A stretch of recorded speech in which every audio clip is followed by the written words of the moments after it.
अपने कमरे की शांत एकांत में लीना बैठी है। उसकी बोरियत खिड़की से नीचे गिरती लगातार बारिश से बढ़ जाती है। सोने की एक झलक उसकी नजर को पकड़ती है। एक भूला हुआ ब्रश उसके बिस्तर के नीचे छिपा हुआ। एक झटके से कागज पर एक लाल गेंद साकार होती है। वास्तविकता को धता बताते हुए यह अस्तित्व में कूदती है। सुनहरी धूल का एक झिलमिलाता निशान छोड़ जाती है और लीना विस्मय से भरी आंखों से देखती है।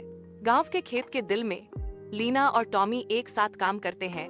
उनकी हंसी गूंजती है क्योंकि वे खेल के मैदान को जीवंत करते हैं। जैसे ही वे पेंट करते हैं, उनके हाथों में ब्रश और भी चमकदार होता जाता है, जो दृश्य को गर्मी और जादू से भर देता है। गांव के बच्चे खेल के मैदान में उमड़ पड़े। उनकी खुशी की चिल्लाहट और हंसी लीना के दिल को शुद्ध खुशी से भर देती है। लीना के कमरे में एक हल्की सी चमक उनके चेहरों को रोशन करती है, क्योंकि लीना और टॉमी अपनी पेंट इकट्ठा करते हैं। हवा में एक साझा प्रत्याशा की भावना भर जाती है।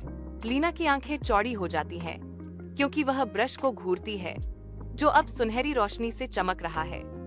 यह फिर से जीवित हो गया है। वह विस्मय से फुसफुसाती है। टॉमी धीरे से मुस्कुराता है। उसकी आवाज में थोड़ी सी गर्मी है।